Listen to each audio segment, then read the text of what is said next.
will say the pomp and circumstance, the red carpet, the warm handshake, that President Trump simply lost that Putin gained there just by being on the world stage and walking down a red carpet with the president. Your reaction to that? Well, I mean, critics of President Trump are always going to find something to criticize. You don't even pay attention to it anymore. But I will tell you this, Putin is already on the world stage. He's already on the world stage. The guy's conducting a full-scale war in Ukraine. He's already on the world stage. He has the world's largest tactical nuclear arsenal in the world and the second largest strategic nuclear arsenal in the world. He's already on the world stage. When I hear people say that, oh, it elevates him, well, all we do is talk about Putin all the time. All the media's done is talk about Putin all the time for the last 4 or 5 years.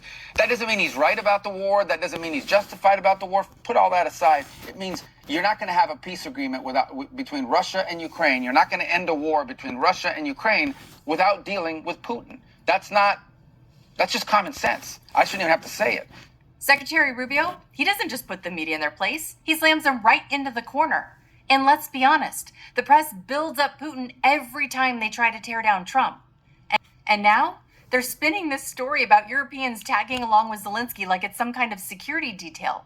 Well, newsflash, Trump invited them because, as he has said before, Europe needs to stop freeloading and start carrying their own weight in the fight against Russia instead of expecting the U.S. to bankroll the whole show.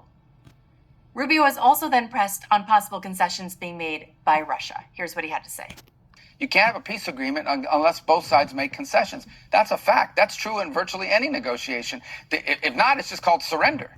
And neither side is going to surrender. So both sides are going to have to make concessions. So, of course, concessions were asked. But what utility would there be of me going on a program and tell you we wagged our finger at Putin and told him you must do this and you must do that? It's only going to make it harder and less likely that they're going to agree to these things. So these negotiations, as much as everyone would love it to be a live pay-per-view event, these discussions only work best when they are conducted privately in serious negotiations in which people who have to go back and respond to constituencies, because even totalitarian governments have constituencies they have to respond to, people have to go back and defend these agreements that they make, and figure out a way to explain them to people. So we need to create space for concessions to be made, but of course concessions were asked.